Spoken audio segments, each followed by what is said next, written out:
2024 is one of the most important years for India, and we all know why. In the world's biggest democratic exercise, India. The country is in the middle of its general elections. The world's biggest election is nearing its end. India's Prime Minister Narendra Modi is all set for a historic third term, forming a coalition government. India just hosted the biggest election in the whole world. With 970 million voters, more than 2,600 political parties, and only one outcome. 5 more years of Prime Minister Narendra Modi. Modi's approval rating makes him the most popular leader in the whole world right now. और मोदी के comparison में ये सब Bollywood stars तो कुछ भी नहीं है. He gets a lot of credit for India's booming economy and the growing status in the world stage. But some people are worried about the direction country is going towards.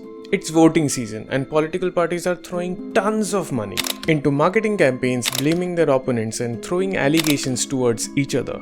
But between all this chaos, there's a new narrative going all over the country that Prime Minister Modi is a dictator. This is a claim of almost all opposition parties, some big news channels, and a lot of influencers. India is voting its biggest election ever. It's likely to be democratic, free, and fair. But everyone knows who's gonna win.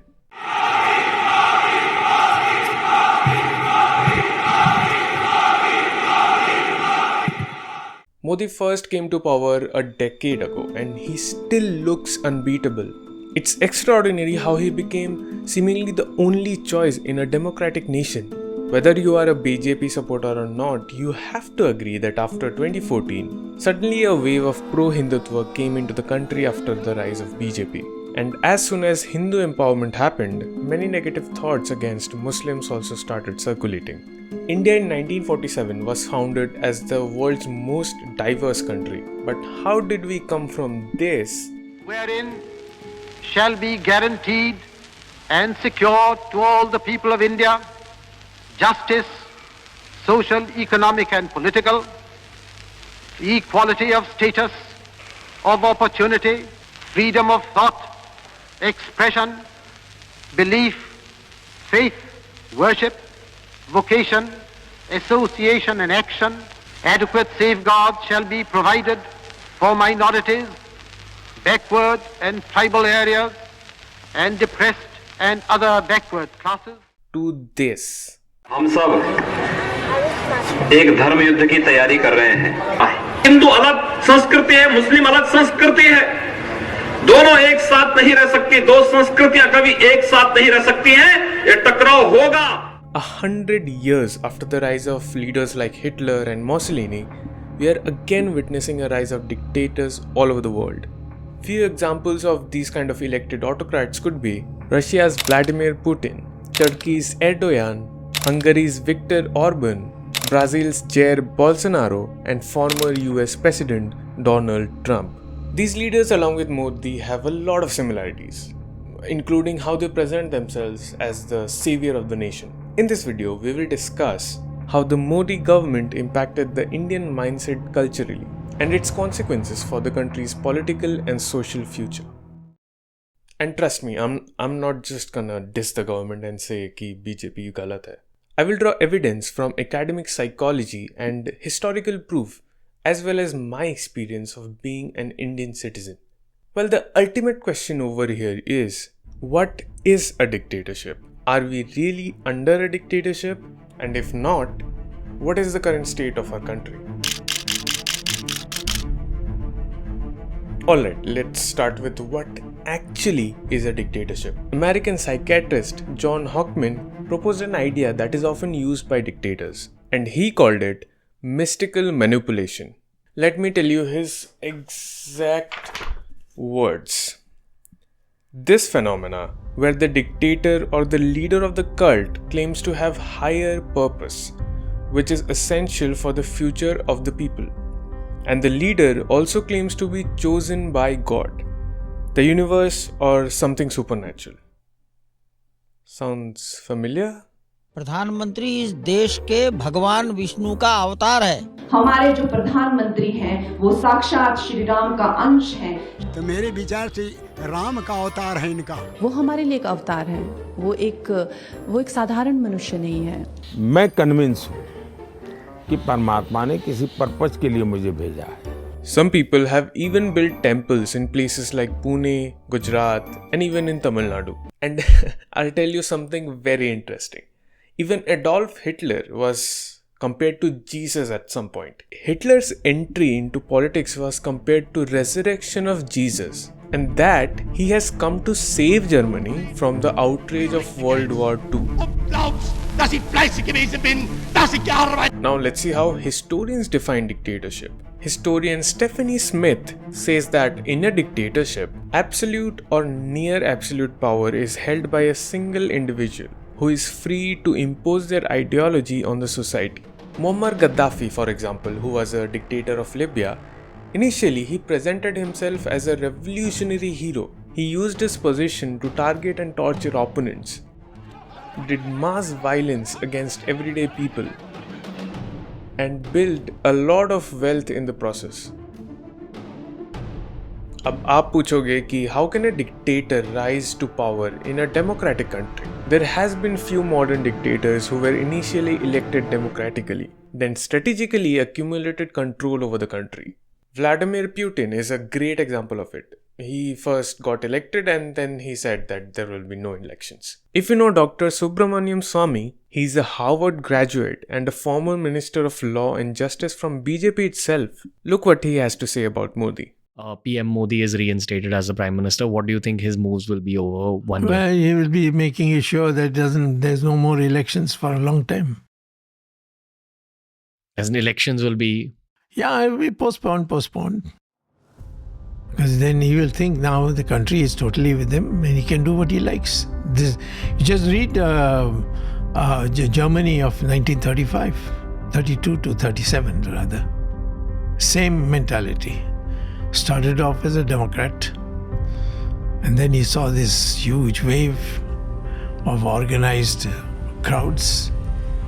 Germany's Adolf Hitler, for example, rose into power when people thought that the state of their country needs to change. In 1918, Germany realized they wouldn't win the war. Germany already had a weak economy and now they have also lost a war. All this was seen as a fault of the politicians. This is where Hitler came in. Similarly, Modi also gained popularity during 2011 when Prime Minister Manmohan Singh and his Congress party were blamed for a lot of corruption scandals. The 2G Spectrum scam, 22 billion Commonwealth Games scam, 15 billion Aadhar Society scam, and the top government leaders and officials were held responsible for that. During the first election campaign, Modi promised "Achhe din" for the people of India. If this answers the first question, ab dusra dekhte hain. So, are we really under a dictatorship? There's a book called Age of Propaganda I was reading on how politicians use persuasion to manipulate the elections. In chapter 36 of this book, Dr. Mark Van, a social psychologist, proposed 7 steps of how a democratic country falls into dictatorship. Let's try to analyze each step and try to equate it with what's happening in India. Step 1. Expansion of power through nepotism and corruption. There is an article by historian Harbans Mukhia in which he compared Modi to Aurangzeb. One of the similarities he pointed out in the article was both of them know how to expand their territory by befriending powerful people. If you know, Modi has been a significant part of an organization called RSS. RSS is a huge volunteer organization focused on promoting Hindutva. During that period, he started getting close to prominent members of RSS like Atal Bihari Vajpayee and Lal Krishna Advani. After he became Prime Minister, he started taking politicians from other parties into BJP. For example, when Jyotiraditya Shinde left Congress in 2020, Congress's government was overthrown in Madhya Pradesh, so he was made an MP in Rajya Sabha immediately. 25 politicians from other parties who have been accused of corruption have since joined BJP. And the biggest example of nepotism is this guy. J. Shah, or son of Amit Shah, was made the head of BCCI. He has nothing to do with cricket. The only qualification he has is he is the son of Amit Shah.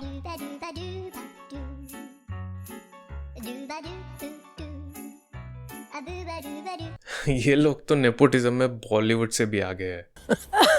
Wait, sorry, I can't. I just can't. My stomach is hurting. Ow. Alright, step 2. use of force to curb political protest. इतिहास गवाह है, a dictator can't survive without disarming the people with their military. Recently, after the arrest of Modi's one of the most prominent rivals, Arvind Kejriwal, there was a huge protest in the Delhi roads, and this is how it ended.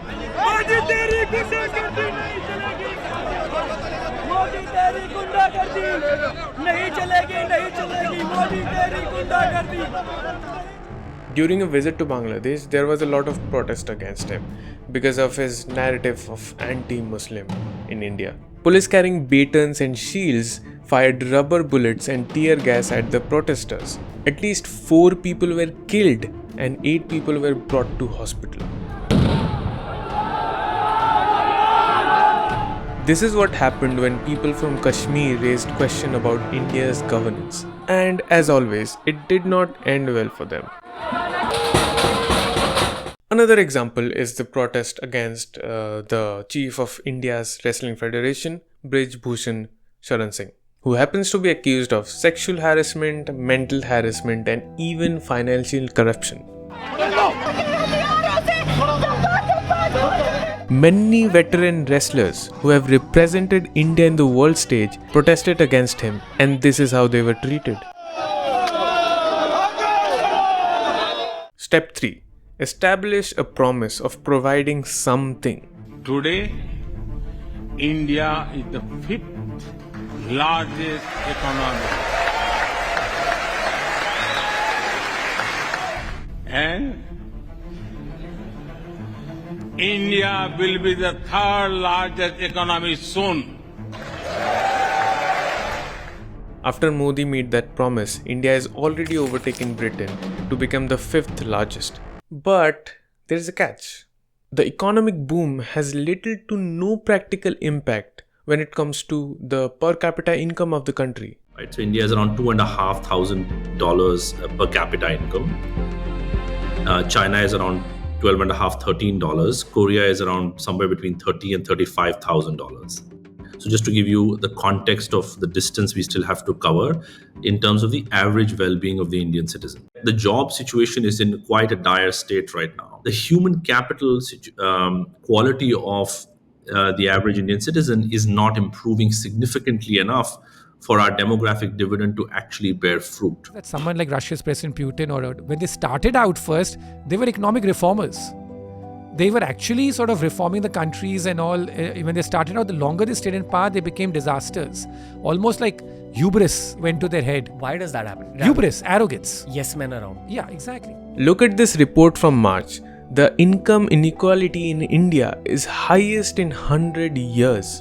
Things weren't this bad even during British rule. For those who don't know, income inequality means the difference between poor and the rich. In simple words, गरीब और गरीब हो रहे हैं, अमीर और अमीर.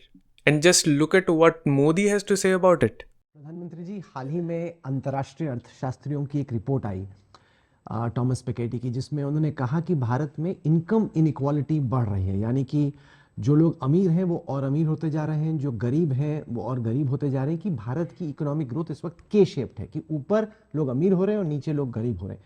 आप इसको कैसे देखते हैं, जो इनकम इनइक्वालिटी का विषय? तो क्या सबके सब गरीब होने चाहिए? अमीर ज़्यादा से ज़्यादा होने चाहिए. सबके सब गरीब होने चाहिए. एक तो एक उपाय ये है कि भाई कोई डिफरेंस ही नहीं रहेगा. बिल्कुल सब तो माने भाई.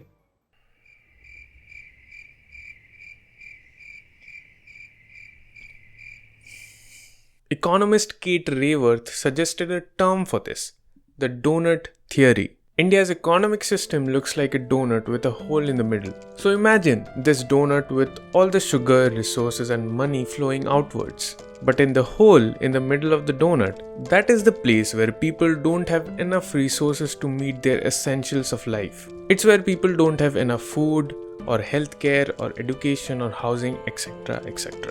और नौकरी की तो बात ही मत करो. An official report by the International Labour Organization talks about the lack of employment in India. It says in the year 2000, around 35% of the Indian youth were unemployed. And by 2022, about 65% of the youth in India is jobless. 65%. Right now, around 50% of the Indian population is below the age of 25. It means more than half of the country is unemployed right now. Can you imagine? और इनको मंदिर बनाना है हर जगह.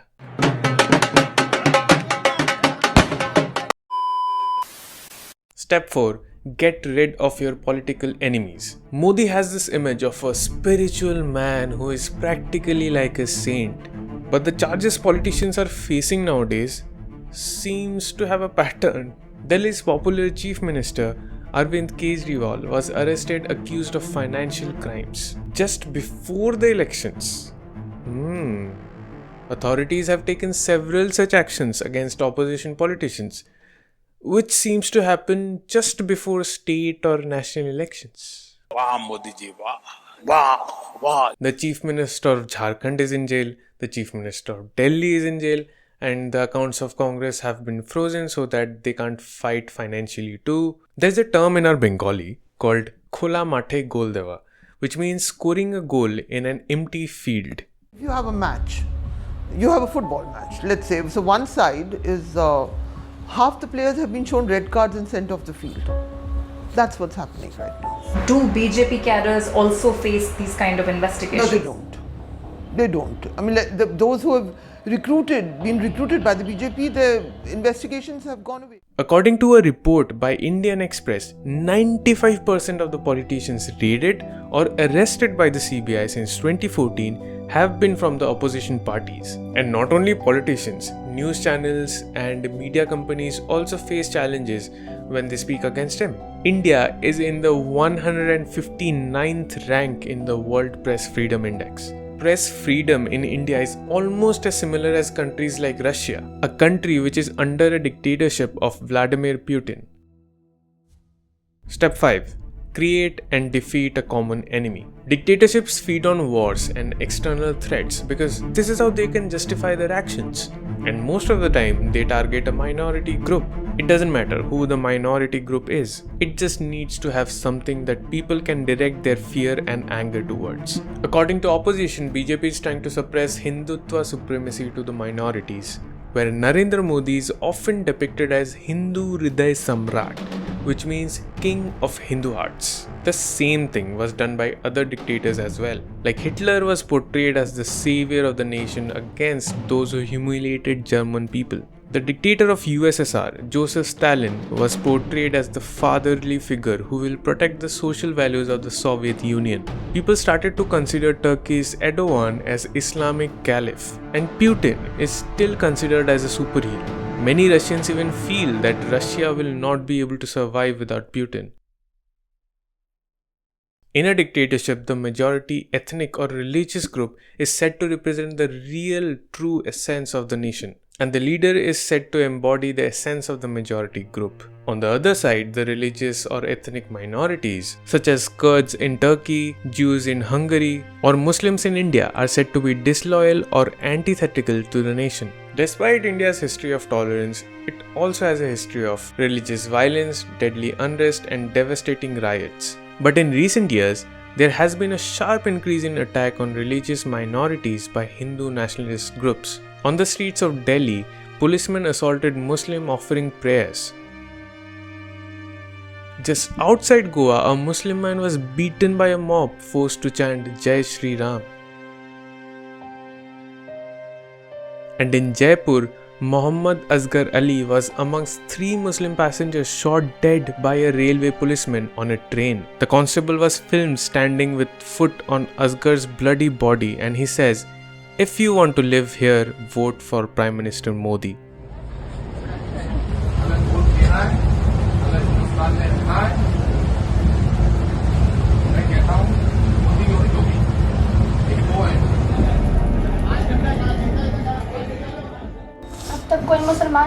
If his killer was a Muslim, he would have been hanged by now. But that won't happen because he's a Hindu. Asghar's daughter, Amina, said, "No one can return my father to us."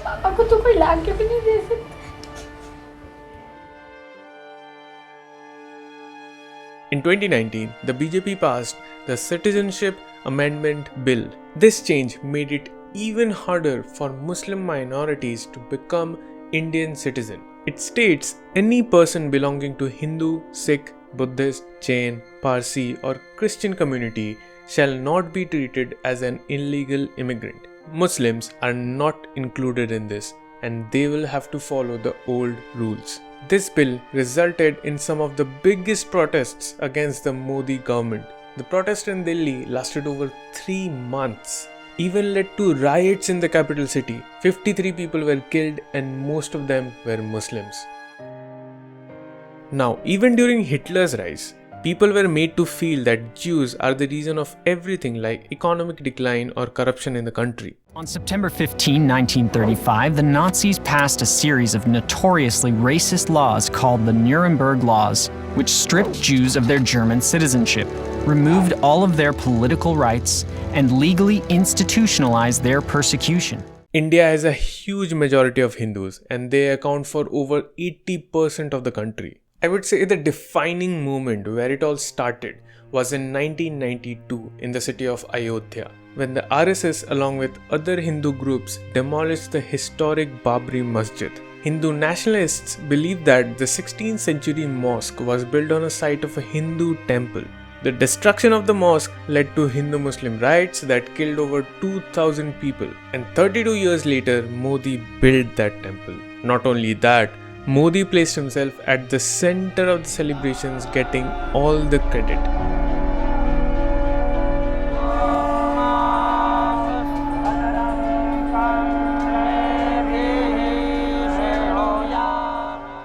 Ayodhya में 2200 से ज्यादा दुकानें, 800 से ज्यादा घर, 30 मंदिर और 9 मस्जिद और 6 कब्र के आसपास को बस तोड़ दिया गया एक राम पथ बनाने के लिए। देखिए, इसका टेंपल के साथ, भव्य राम मंदिर के साथ भी कोई लेना देना टेक्निकली नहीं है, लेकिन आपको तो हर चीज का परिवर्तन करना है, आपको तो हर चीज को मॉडर्नाइज करना है, आपको तो टूरिस्ट के लिए सारी फैसिलिटीज बनानी है, दुनिया भर से लोग आएंगे। अब इसमें अगर लोकल लोग कुचल जाते हैं तो क्या प्रॉब्लम है? और वो कुचलने के बाद और उनको बेदखल करने के बाद आपको उनको कोई सहूलत देने की जरूरत भी नहीं है, कोई रिहैबिलिटेशन जरूरत नहीं है, पड़े रहने दो सड़कों पर।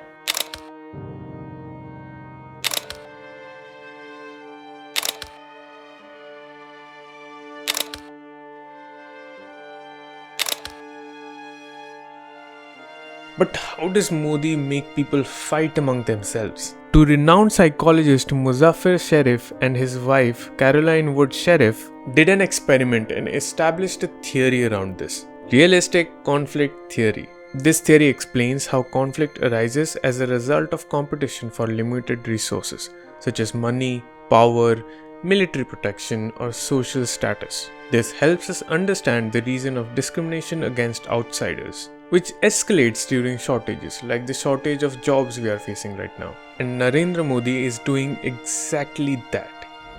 Indian Prime Minister Narendra Modi has been accused of making Islamophobic comments during an election rally, triggering widespread anger from Muslims and members of the opposition. पहले जब उनकी सरकार थी उन्होंने कहा था कि देश की संपत्ति पर पहला अधिकार मुसलमानों का है। इसका मतलब ये संपत्ति इकट्ठी करके किसको बांटेंगे? जिनके ज्यादा बच्चे हैं उनको बांटेंगे। घुसपैठियों को बांटेंगे। क्या आपकी मेहनत की कमाई का पैसा घुसपैठियों को दिया जाएगा? And British लोग तो सिखा के गए ही है, divide and rule. Step 6. Manipulating the hearts and minds of the citizens. What is that one thing you need to manipulate people? A story. The story he tells is that he used to help his father in his tea stall at a local railway station. He claims that he comes from a very poor family and he struggled a lot in his life, blah blah blah. Although these claims have never been proven, but it is a very important part of his political message. Because when people see that people of humble backgrounds are doing better in life, that sends out a very important message. And who doesn't love an underdog story, right? And galti se bhi, if any media channel tries to question them. The British broadcaster aired a documentary critical of India's Prime Minister and his role in the Gujarat riots in 2002 that killed more than 1,000 people, mostly Muslims. The renewed allegations of Narendra Modi's complicity riled the Indian government. Within days, it used emergency laws to block the documentary and detain students trying to screen it anyway. Digital news portals DigiPub India condemned Delhi police searches in the homes of the editors of The Wire. The Central Bureau of Investigation yesterday carried out searches at the residence of NDTV founders Pranoy Roy and his wife Radhika Roy. The CBI has accused the Roys and NDTV of criminal conspiracy and cheating. During Hitler's dictatorship, he had propaganda filmmakers like René Riefenstahl, who made movies like Triumph of the Will and Victory of Faith, which were devoted towards the Nazi party and praised Adolf Hitler in those movies. Similarly, today we have filmmakers like Vivek Agnihotri and Sudipto Sen, who just make films like The Kashmir Files and The Kerala Story for free publicity to the Modi government. This is one of the most dangerous forms of psychic manipulation dictators use, mainly known as the mass psychosis. A mass psychosis is an epidemic of madness, and it occurs when a large portion of the society loses touch with the reality and starts believing in delusions they have been said to believe. In simple words, this is what we call a cult. According to American sociologist Janja Lelik, a cult is a group or movement with a shared commitment to a usually extreme ideology that's typically embodied in a charismatic leader. Cult demand obedience to human leaders who tend to be highly persuasive person with a narcissistic mentality motivated by things like money and power.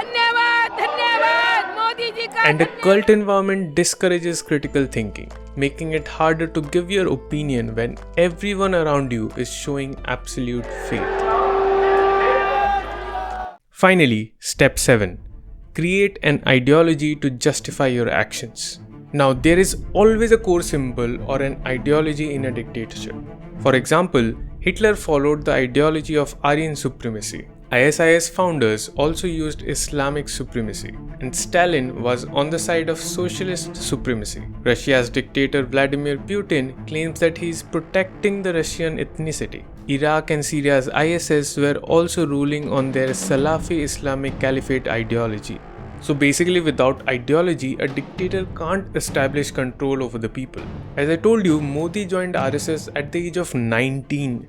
And he has been a prominent part of the organization since then. The RSS stands for Rashtriya Swayamsevak Sangh, the largest and the most powerful Hindu group in the country, advocating pro-Hindu causes. But the RSS has a quite dark and controversial history. The group was banned for a year after one of its members assassinated Mahatma Gandhi in 1948. When India became independent in 1947, it was established as a secular democracy. So the state is not meant to favor any one religion. But many accuse Modi and the BJP of trying to change that by pushing policies that favor the Hindu majority. BJP wants to establish India as a land primarily ran by Hindus, while minorities could be still a small part of the equation, the way Hindus are seen in Muslim-dominated countries like Pakistan. As I showed you before, Muslims have been targeted by Hindu mobs all over the country. Muslim-led businesses are bulldozed and Muslim schools are destroyed. The school was home to dozens of children, most of them orphans, seen in these videos filmed by their teachers before the demolition. They're now scattered. Muhammad Zishan. We met 12-year-old Muhammad Zishan, temporarily housed at another Islamic school. I feel fear whenever I think of that moment, he said, of bulldozers and policemen. They forced us out and didn't allow us to take even our shoes. It was a cold winter morning. And after the citizenship law passed against Muslims, it has become more prominent. And I can tell you, I consider this morally and constitutionally wrong, because the basis on which partition occurred was one country saying that religion is the basis of their nationhood, and they went off and created Pakistan. And Mahatma Gandhi onwards, all our other leaders, Jawaharlal Nehru, Maulana Azad, Dr. Ambedkar said, no, religion will not be the basis of our nationhood. Our nationhood is about, our struggle for freedom was for everyone, and the constitution and the nation we create will be for everyone. On that basis, we created a constitution which you cannot discriminate against people because of their religion. or their caste, their color, their language, whatever. If you're a citizen of India, you have the same rights. This is the first time that into the principle of citizenship, you are finding a law being brought in that actually discriminates by excluding people of one particular faith. And most Hindus, unfortunately, support these kind of discriminations. This happens because of a cognitive phenomena called partisanship. Partisanship is broadly defined as a strong preference or bias towards any particular group or idea. Our political, ethnic, religious, or national identities are all different forms of partisanship. Our sense of self is defined not only by who we are as an individual, but also by the group we belong to. As a result, we are strongly motivated to defend our group identities, protecting both ourselves and our social communities. But this becomes a problem when the group's beliefs are different from the real truth. Imagine you're watching your favorite football team commit a serious foul. You know it's against the rules, but you still support them, saying that it's acceptable. So you know that what you've been said is ethically wrong, but you still support them because you are a part of the team. The tension between these two incompatible thoughts is called cognitive dissonance. And partisan-based cognitive dissonance can lead people to reject any kind of evidence that are against values or beliefs of the particular group. मतलब उनको कुछ भी समझाओ, they are so deeply brainwashed that वो कुछ भी नहीं, कुछ भी बताओगे उनको नहीं समझेंगे. For the example of the football foul I gave you before, you might start to blame the referee, complain that it was other team's fault, or even convince yourself that there was no foul in the first place. And usually in these kind of cases, politicians don't just want your vote, they want your andha loyalty towards them. Prashant Kishore, in an interview with Samdesh Bhatia recently, said something similar. The problem is not कि they are winning or they are winning big और कि 10 साल से सरकार है कि कितने राज्यों में सरकार है. इससे बड़ी बड़ी सरकारें इस देश ने देखी है. प्रॉब्लम यह है कि मतलब BJP wants more than your vote. वो एक आइडियोलॉजिकल इम्प्रिंट छोड़ना चाहते हैं, वो आप पर एक साइकोलॉजिकल डोमिनेंस चाहते हैं. भाई आपको मेरा वोट चाहिए या नहीं चाहिए वो कहानी हो गई. अब उसके बाद है कि आपने मुझे वोट दे दिया, अच्छा पूजा भी आप इनकी करो, कपड़े ऐसे पहनो, खाना ये खाओ, इनके साथ उठो, इनके साथ मत बैठो, इनके साथ दोस्ती करो, इनके साथ दोस्ती. ये चीज. So when any dispensation tries to go beyond what is legitimately their job, तो सरकार का जो जॉब है या पॉलिटिकल पार्टी का जो जॉब है उसके आगे जाकर आप अगर इन्फ्रिंज कर रहे हो तो that is a thing which one should be careful. Very well said. That's very well. It's a quotable code. Thank you. So these are the 7 steps psychologists think that a country can go into dictatorship. I'll leave the practical part to you. I've explained the theory part of it. Now coming to what I think, my opinion. I don't think it matters that much, but I'll still give it. India is not a dictatorship. Yet, I think we are asking a completely wrong question. There is a recent article which talks about the claims of Dhruv Rathi that whatever he says about the dictatorship thing. It says, instead, we should be asking what kind of non-democracy we are becoming. There is a lot of evidence in the history of politics where elections that have certainly been democratic but not ethical, and it is called populism. Some critics label this approach as a way leaders use emotions to manipulate the political environment of the country. And there are a lot of other terms in politics for this, like authoritarianism, totalitarianism, which are coined by German philosopher Hannah Arendt.